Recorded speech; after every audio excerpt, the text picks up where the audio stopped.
You see a bunch of adults standing here today that are very thankful that we had a situation this morning that ended very peacefully, where we didn't have anyone that was hurt.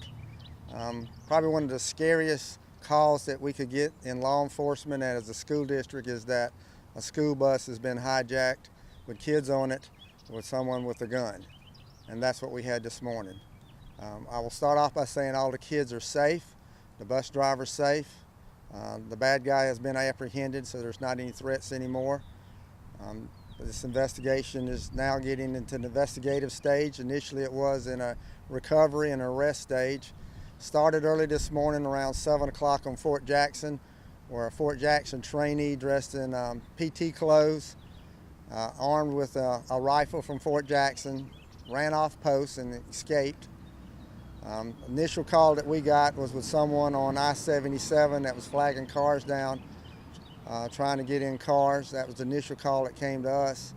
Shortly thereafter, one of our deputies was stopped on Percival Road by a parent of one of the children that was on the school bus, and that parent told our deputy that this child was on the school bus and there was a man with a gun on the school bus.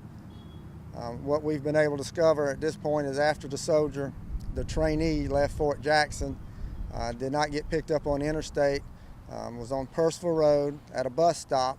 There were some children that were getting on the bus. Their final destination was in Forest Lake Elementary. After all the kids got on the bus, the trainee got on the bus, dressed in his PT clothes with a rifle, and told the bus driver that he didn't want to hurt him, but he wanted him to drive him to the next town. So the bus driver started driving. The trainee brought the kids to the front of the bus. The kids started asking lots of questions to the suspect if he was going to hurt them or the bus driver. The suspect got a little frustrated. The bus was stopped close to where we're standing right now, and that's where the kids and the bus driver got off the bus. The suspect then drove the bus to a couple miles from here, where he abandoned the bus, left the rifle on the bus, went through neighborhoods trying to get rides, trying to get clothes.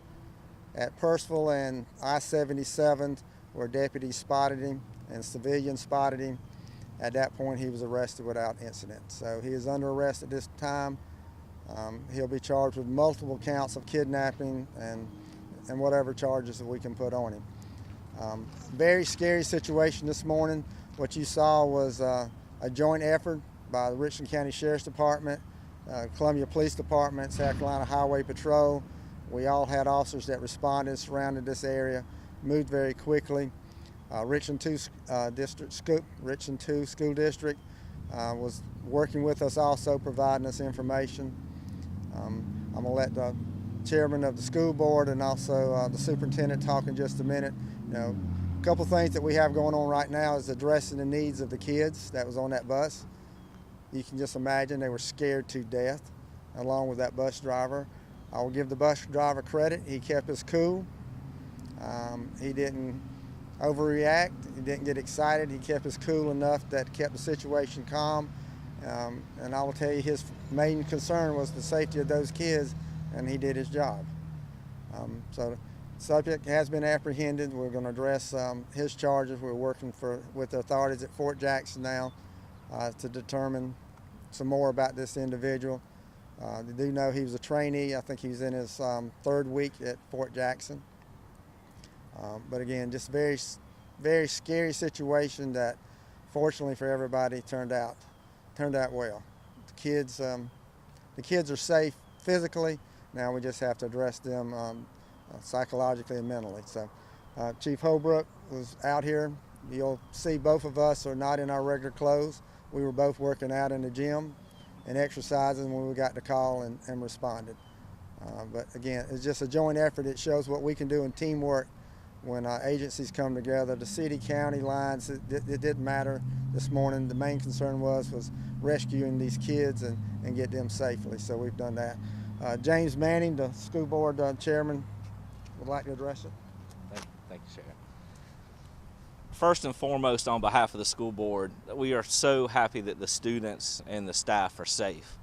I've been on the board now for over 10 years, And I've never received a call that scared me as much as the call that I got this morning, that a bus had been hijacked with our students and staff.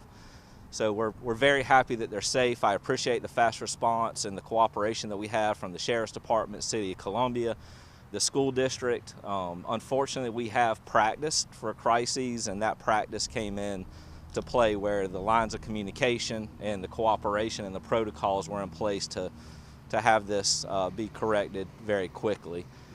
Past that, I'm going to hand it off to our superintendent, Dr. Davis, who will describe more about what we're doing and some of the issues that will follow from this issue. So thank you very much.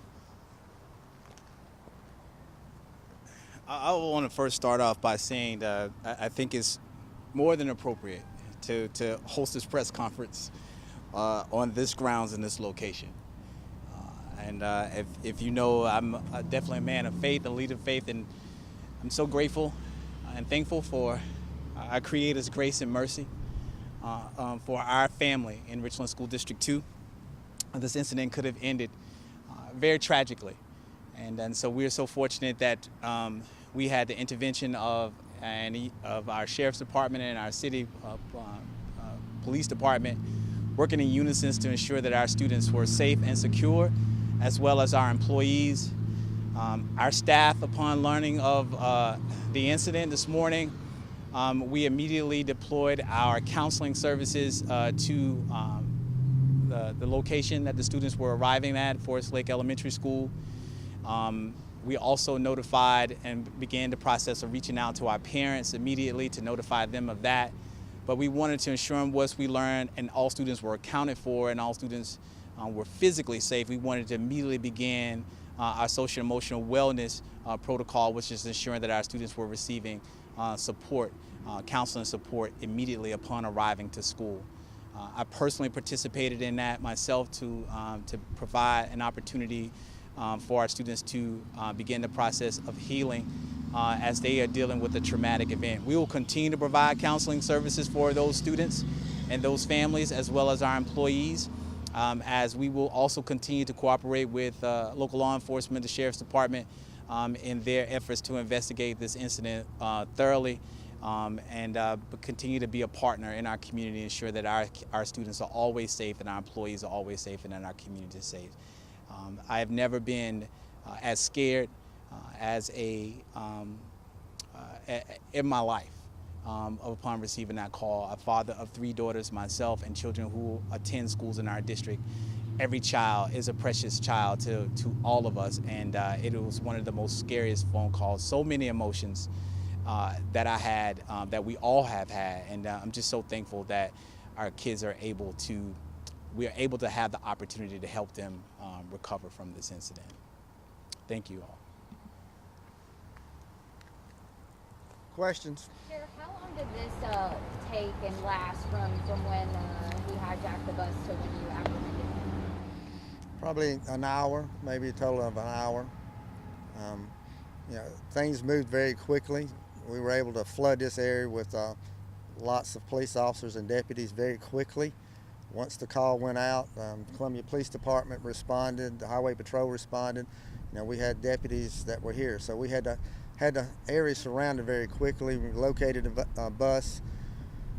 We didn't know if he was still on the bus, so we had to move our special response team in to check the bus, and he was not there, but then he was quickly located on the interstate. Where did he abandon the bus again? It was on the old Percival Road. You said he drove it about a mile. Probably a couple miles he drove it. He was having difficulties driving the bus. But again, he left the rifle on the bus, so when we did enter the bus, we saw that the rifle was there.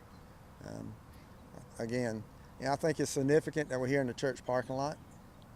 I think God looked down on these kids this morning and wrapped his arms around them and took care of them. How many children were on the bus? Had 18 kids and the bus driver. Was that full? That's just what was on the bus. I don't know if it was full or not. So. We'll release the suspect's name later on. Again, right now the investigation is full force. We'll determine what charges going to be brought. We'll get with the solicitor's office and determine what charges he's going to be brought with, and then we'll release that information later. So. How were parents notified Well, some parents were getting calls from the kids that had cell phones. They were calling. So word spread very quickly, and we were able to reunite the kids with their parents. I know the school district handled some of that also and got in touch. And I think as Mr. Davis and Mr. Manning said, there's a plan in place. This is something that, unfortunately, we have to practice. You know, we practice entering the bus with somebody that's armed. The schools practice notifying parents when something like this has happened. So everything that we've practiced went in place this morning, and it worked. From the response from the school bus driver to the parents to the kids to school district to law enforcement, everything fell in place this morning like we've been training to do. So, you know, the training does pay off, and that's why we do it. And you said that he had escaped from Fort Jackson and was, trying to, I guess, hitch a ride. Did he just see this as an opportunity? Was there any motive behind this? Do you know that yet? We don't know. All we know is that he ran off of Fort Jackson armed with a rifle, and Fort Jackson tried to catch him, and he was able to get off a post, and then from that point on, then we got involved in it. So, but we'll have more details later. Thank you.